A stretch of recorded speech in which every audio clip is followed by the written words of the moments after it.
Hey everybody, welcome to the break room. This will be a pretty quick one. They usually are on here. I shouldn't have to preface it with that. Anyways, when I've referenced my kid in the past, I have mentioned that she really loves animals, likes animals more than people, and really likes pretty much any movie with animals in it. So it should not be a huge surprise to anybody that this past weekend I took her to see Call of the Wild, the new adaptation of the Jack London classic.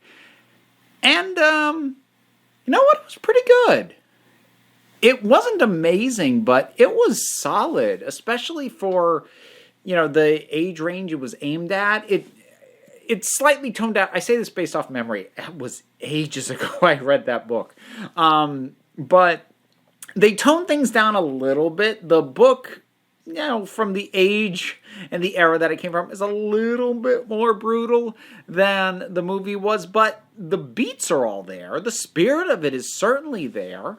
And she had a great time. She really enjoyed it, which is not a huge surprise. It's a dog, and there's also wolves in it. The only thing that would have made her love it more than she already did was if there was also, I don't know, an Eevee in it.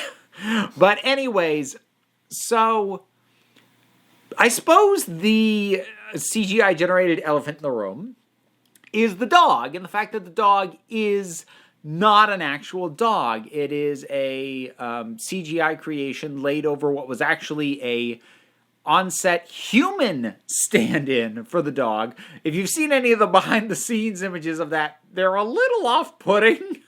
But the thing is, for them to actually make this movie and to have a lot of what happens in it actually occur, I think that decision made a lot of sense. First of all, it's never photorealistic. Because, and this is always the problem, generally the best CGI character creations are things that are not something that we have a direct frame of reference for in our day-to-day lives. It's why CGI people never look right, but it's why things like Golem looks correct, because it's far enough away from human that they have the leeway there. Or say the apes in Planet of the Apes. Most of us have a frame of reference for what an ape looks like, but we don't see them day to day, and so they have that wiggle room that they need. Dogs, yeah, we know what dogs look like, and it's not wrong. It's not like they fundamentally got anything wrong, but it's not believable as being like there was a real dog there. Even though the performances bouncing off of Buck, the dog, are good. But I still think it was the right call for them to make, because for what the dog has to do between fights the dog gets into, the environments the dog is in, the sorts of stunts, effectively, that the dog has to undergo, if they had done this with a real dog, so many of the key pivotal scenes, they would have had to swap it out for a CGI dog anyway, just for safety's sake. And going from an actual dog that we saw to a CGI stunt dog, effectively, would have been jarring and stuck out way more than just having the CGI dog across the whole thing, where you get used to it. And as I said, while you never suddenly are like, oh, I don't even notice the CGI, you stop thinking of it as CGI. You just think of it as the character, because that's what you're used to. Whereas I think if they went from actual dog on set to CGI dog for all the fights and the stunt work and the, running away from avalanches and stuff like that, that would have been a lot more jarring and a lot more off-putting. So I get why they made the call that they did. The human performances are pretty solid. Karen Gillan was in this for like 3 scenes. I didn't recognize her at first because under this massive hat and an American accent, but that was like, I'm sorry, what? But I think probably my favorite performance came from, I don't know the actor's name, but the male character, Pierrot.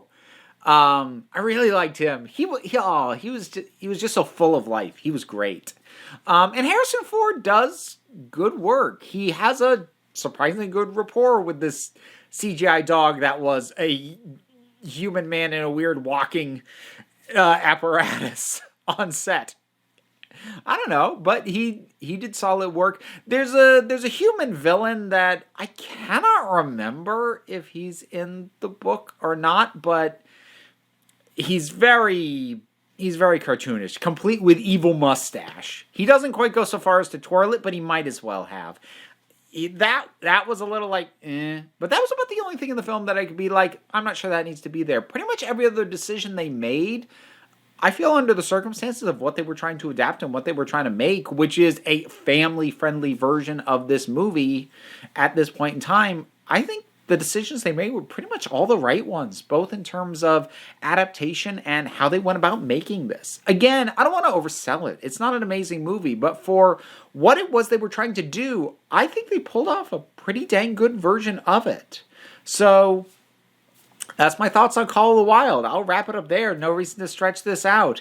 It's probably left theaters in a lot of places. It underperformed, and I know Disney's taking a write down on it, which I think is a little bit of a shame, because these sorts of older style adventure stories, basically, like, I'm personally a little bit of a sucker for things like this, Treasure Island, that whole time frame of sort of young adventure stories aimed at a mostly young male audience. Like, I've got kind of a soft spot for, and I like that they still get adapted, and I hope that this doesn't put studios off from trying to do that. It may put them off from doing completely CGI characters in them, which, again, while I think it was for the betterment of the film for them to do that, I also get why financially that probably meant that they spent way too much movie adapting Call of the Wild than was probably warranted. But anyways, Call of the Wild, did anyone else see it? Or was it just me and my kid? There was actually a surprising number of people in the theater. Anyways, whatever your thoughts on it are, drop something on down in the comments, and let's talk about it. There's the usual stuff to do. The likes, the subscribes, all of that is very helpful. There's a link to the Patreon, which supports both this channel and Council of Geeks.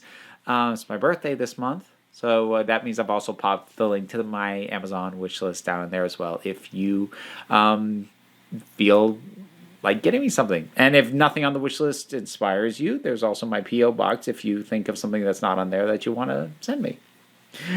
Oh, I'm such a whore for myself in this month. Anyways, that'll be it for now, and I'll see you next time you need a break.